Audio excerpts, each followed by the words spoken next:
tous, j'espère que vous allez bien et aujourd'hui on se retrouve pour une nouvelle vidéo. Comme vous l'avez vu dans le titre, j'ai radicalement changé ma vie en adoptant un chiot et du coup je vais vous en parler. Je vais commencer par vous raconter l'histoire de la race et je vais terminer par parler du co, de l'éducation et de tout ce qu'il y a à savoir sur lui.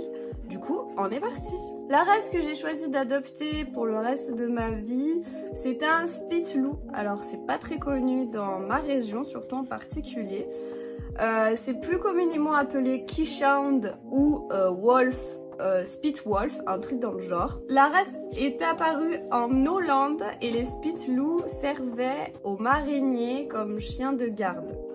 Voilà. Au niveau du croisement du Spitz-loup, alors il est croisé entre 3 races, mais là aussi ça fait débat. C'est un croisement entre un Samoyed et un Chow Chow, ça c'est sûr 100%, mais il y a certaines personnes qui disent qu'il y a aussi du chien d'élan ou du loulou de Pompani, je sais pas trop. En tout cas c'est du Chow Chow et du Samoyed, et le Spitz-loup est le papa de l'Eurasier. Donc un Eurasier c'est un croisement entre un Spitz-loup et un Chow Chow.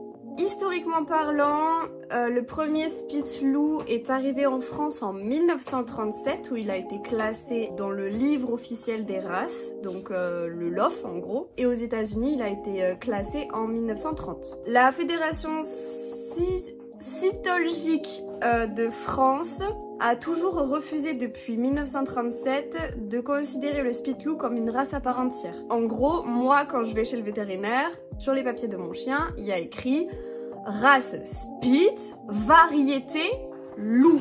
C'est-à-dire que le loup c'est une option en fait, c'est pas considéré comme une vraie race. Il est en train de me défoncer le placard, je suis désolée si vous entendez le bruit. Bref, c'est la plus grande race de Spitz-loup qui... Au niveau du comportement du Spitz-loup, eh bien écoutez, c'est un très gros pot de colle. C'est-à-dire que même aux toilettes, il va vous suivre, il ne supporte pas être seul. Enfin, ça se travaille, mais c'est pas un chien à laisser seul toute une journée ou pendant 2 jours, vous voyez. C'est un chien qui est extrêmement intelligent et qui est très rusé, il est très têtu par contre, c'est une race de chien qui va tester vos limites et voir ce qui est toléré ou pas. Et ça, c'est vraiment très chiant. Et c'est un chien qui déteste, mais déteste l'autorité. Vraiment, dès qu'il y a question d'autorité sur lui, qu'on lui dit non, et ben il joue avec vos nerfs et il fait absolument le contraire. Et votre non, il s'en fout. Au niveau de sa santé, le Spitz-loup n'a pas vraiment de problème de santé par rapport à la race. Comme vous le savez, il y a des races de chiens qui ont leur propre maladie. Par exemple, je sais que de connaissance, il y a les chiens avec le museau écrasé qui ont aussi des problèmes respiratoires, etc. Là, au niveau de la race du Spitz-loup, il n'y a aucun problème de santé, ne serait-ce que la dysplasie à surveiller. Mais là aussi, tout dépend en fait de l'activité que vous allez faire avec votre chien, de la manière dont vous le nourrissez, etc. Enfin, les maladies du chien en général sont dues à la cause humaine, à des conséquences qu'il a eues tout au long de sa vie. Au niveau de l'entretien, un Spitz-loup, comme vous pouvez le constater, a beaucoup de poils. Il a un pelage auto-nettoyant. C'est-à-dire que on part se balader 30 minutes, il sort dégueulasse, plein de boue, en une demi-heure ça sèche, il se secoue et j'en ai plein la voiture. C'est incroyable comment ça se nettoie super vite, franchement rien à dire dessus. Mais le Spitz-loup nécessite quand même un nettoyage, donc il est préconisé et recommandé de brosser un Spitz-loup 2 fois par semaine.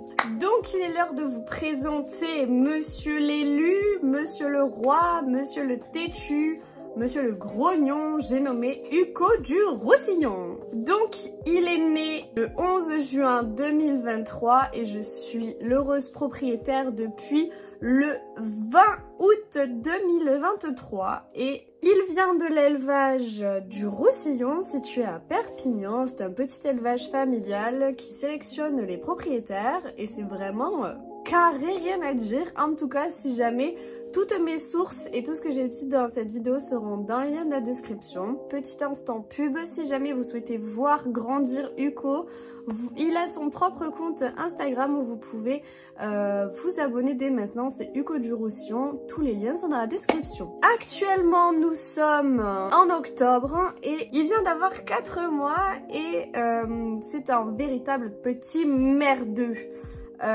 Il me troue littéralement toutes les chaussettes, c'est sa passion. Au niveau de la propreté, il commence à devenir propre, on le sort très régulièrement donc il commence à assimiler. Dès que je donne de l'importance à quelque chose, monsieur veut l'avoir aussi. Les mouchoirs, les chaussures, les pantalons, tout y passe et même là en ce moment il est en train de me bousiller et de me mordre mon armoire. Et pourtant il a de la mastication à disposition.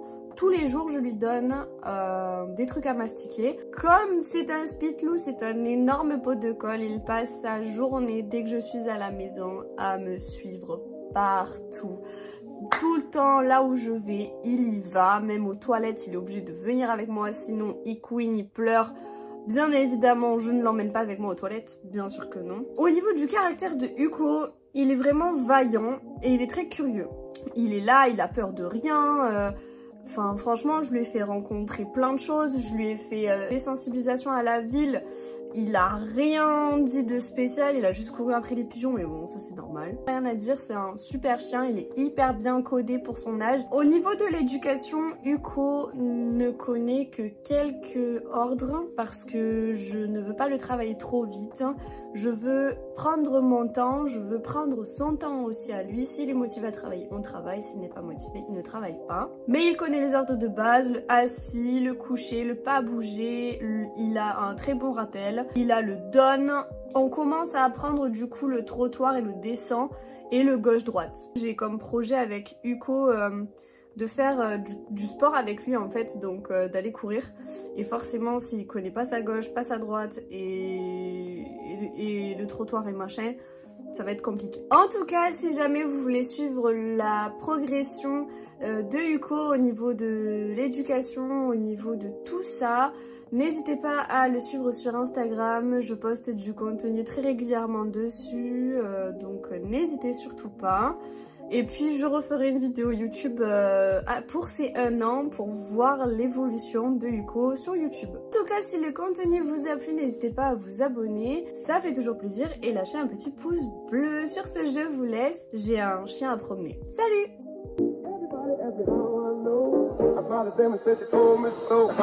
Everybody